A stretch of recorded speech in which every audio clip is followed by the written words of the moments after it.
This is a kayak. This is one of the most amazing creations that people have come up with, and it was the invention of northern peoples. They had to have a kind of a boat to get around, to hunt, to travel, and so on. And they couldn't use wood, it's too heavy. They had to have something that they could pull up on the ice, that when the ice closed in and they were going to be crushed, they had to be able to get up on the ice. Then they had to be able to get off and go hunting. It had to be very light. It had to be very maneuverable. And so here's where your hunter, your kayak driver, sits in the middle here. He has a spray skirt that attaches him to the kayak so that he won't get any water inside if the waves break over. And this is a Labrador kayak. This is a kayak that comes from the coast of Labrador. It's quite similar to ones from Greenland, but in fact, if you go across the entire Arctic, all the way back to Alaska, you will find changes in the kayak styles all the way across until you get to Alaska and to Siberia. So anybody who knows kayaks could recognize this as a Labrador kayak. Here we have a float. This is an inflated seal skin.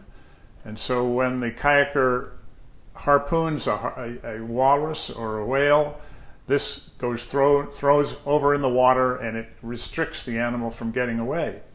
And on the front of his kayak here, he's got all of these harpoons and spears and fish spears and everything he needs. His entire toolkit, his hunting kit, is strapped on the top of his boat. And he chooses each one. If he finds birds, he has a bird spear. If he finds a seal, he has a seal spear.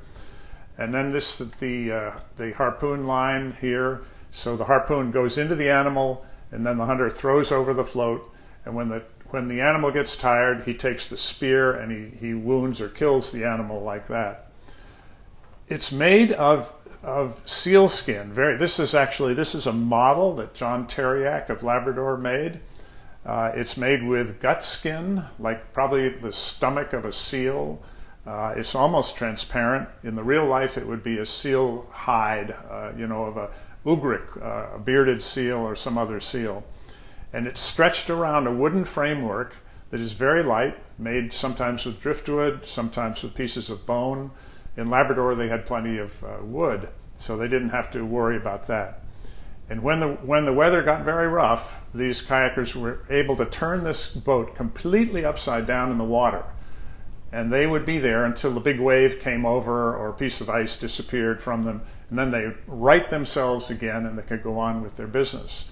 So they were incredibly maneuverable. You can see the front end this way is very beautifully designed.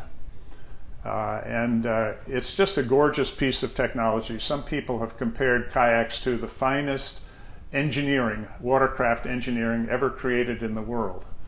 And probably the finest of all were the boats made by the Aleutian Islanders in Alaska.